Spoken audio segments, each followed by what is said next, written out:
imaginer un instant qu'un simple oui donné pour une toute petite chose puisse nous amener à accepter une demande beaucoup plus grande sans même qu'on s'en rende compte? Eh bien, c'est tout le pouvoir d'une technique de psychologie sociale qu'on va décortiquer aujourd'hui, la fameuse technique du pied dans la porte. Ça paraît un peu fou, dit comme ça, non? Comment est-ce qu'un service qui semble anodin pourrait ouvrir la porte à un engagement bien plus conséquent? C'est pourtant exactement ce qu'on va voir, et la réponse, franchement, elle est assez surprenante. Alors, pour bien comprendre ce phénomène, il faut faire un petit bond dans le passé. On part en Californie en 1966 pour découvrir une expérience sociale qui, l'air de rien, a mis en lumière des rouages très profonds de notre esprit. Ok, donc on a deux psychologues, Jonathan Friedman et Scott Fraser, qui veulent tester une idée assez radicale pour l'époque. Est-ce qu'on peut obtenir un oui de quelqu'un sans exercer la moindre pression? Leur terrain de jeu? Des quartiers résidentiels, tout ce qu'il y a de plus banal, avec des habitants qui ne se doutent absolument de rien. Et la clé de leur expérience, tout le génie du truc, ça repose sur un contraste. Ils ne vont pas faire une seule demande, mais deux. Et c'est là que ça devient vraiment intéressant. Ces deux requêtes sont aux antipodes l'une de l'autre en termes d'implication. Alors voilà le cœur du sujet. D'un côté, on a une demande minuscule, quasi insignifiante, coller un petit autocollant discret sur une fenêtre, pas de quoi refuser a priori. Et de l'autre côté, une demande, disons, un peu plus envahissante, un panneau publicitaire géant et franchement pas très beau à planter en plein milieu de son jardin. Et leur méthode était brillante de simplicité. Il y avait deux groupes. Le premier, c'est le groupe de contrôle. On leur a demandé directement d'installer le gros panneau, c'est notre point de comparaison. Mais pour le deuxième groupe, le groupe test, l'approche était différente. Les chercheurs ont d'abord fait la petite demande pour l'autocollant, et seulement après avoir obtenu ce premier oui, quelques jours plus tard, ils sont revenus à la charge pour le fameux panneau géant. C'est maintenant que ça devient fascinant, parce que les résultats qui vont suivre révèlent la puissance, vraiment la puissance incroyable de ce tout premier petit accord. Alors, la grande question, face à une demande pareille, qui a dit oui? Pour le groupe qui a été sollicité directement, le résultat est assez prévisible.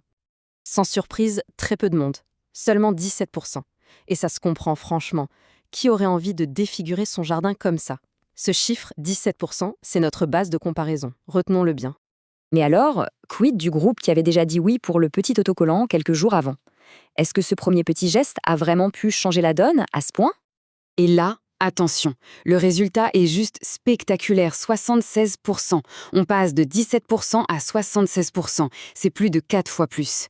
Une majorité écrasante de personnes a accepté d'installer ce panneau horrible simplement parce qu'elles avaient dit oui à un petit autocollant avant.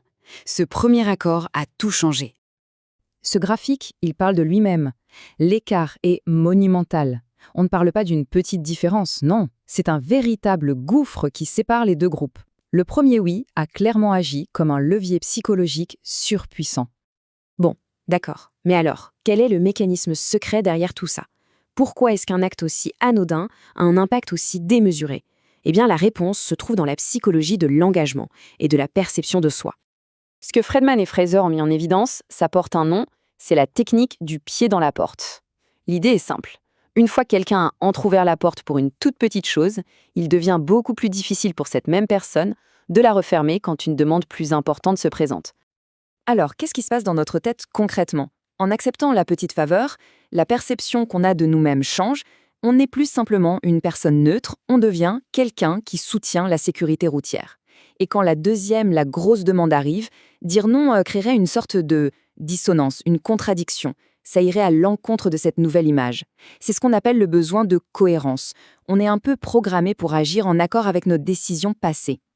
Et cette phrase, elle résume parfaitement l'idée.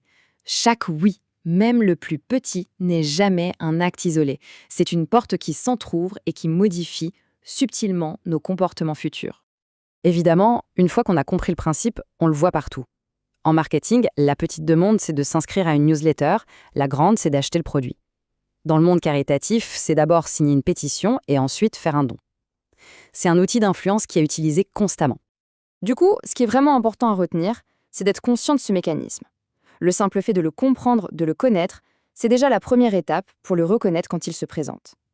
Il ne s'agit pas de tout refuser par principe, mais de réaliser que la plus petite requête peut être le premier pas d'une séquence bien plus large.